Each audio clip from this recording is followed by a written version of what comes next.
Agora, aqui mora um problema, que é onde essas propostas podem confundir o nosso coração.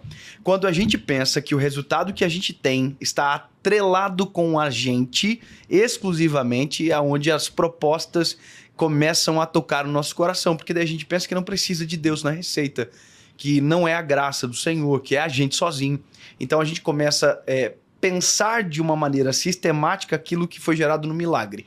Eu acho que nem precisa pensar que é tipo a gente sozinho, não. Só de pensar, da gente achar que é Deus, metade de Deus, a gente já está errado, já enfraquece tudo, né? Exatamente. Então nós temos sempre que fazer a nossa parte, mas sabendo que Deus permitiu tudo, Deus colocou a mão em tudo.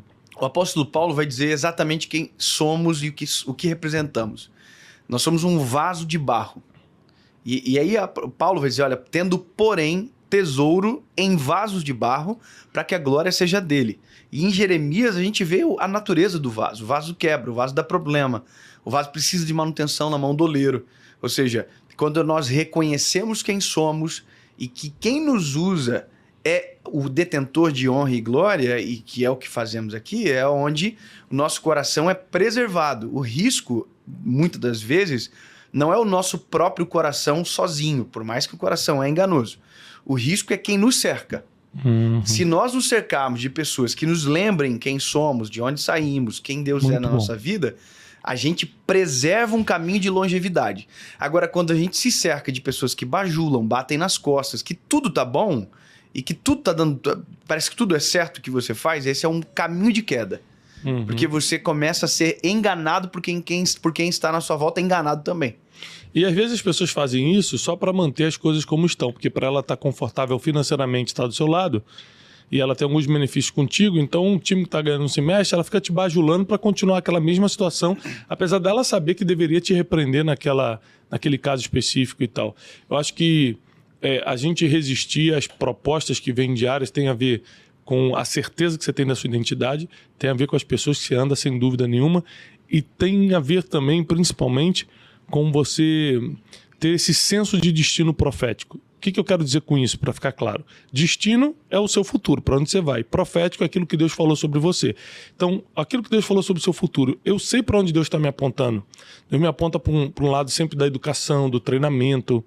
Então, para mim, é muito difícil receber uma proposta que envolva esportes, por exemplo.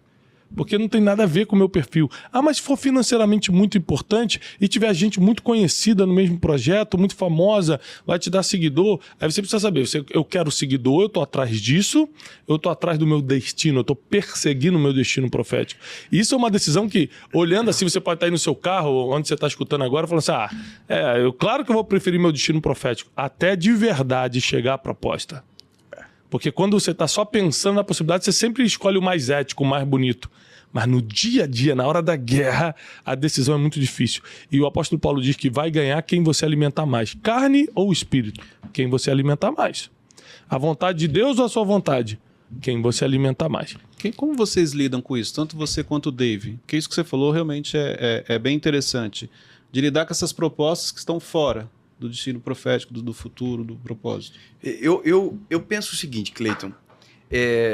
Nós, no meu caso, eu vou falar sobre mim, eu acredito que o Thiago é uma história semelhante. Nós somos comissionados, convocados e comissionados. Nós somos chamados, é um chamado de Deus o que a gente faz também. Não é uma escolha onde fui preparado na minha família, por exemplo. Né? Na minha família não tem alguém que reproduza o mesmo cenário que o meu, por exemplo, ministerialmente falando e tal. Mas então, no meu caso, eu tenho um chamado de Deus muito forte, algo que é desde a minha infância. Por mais que eu não tenha sido preparado para isso, eu não tenha sido formatado, mas quando eu me encontrei no Senhor de verdade, fazendo o que eu faço, basicamente, os nossos olhos eles se voltam para um lugar só.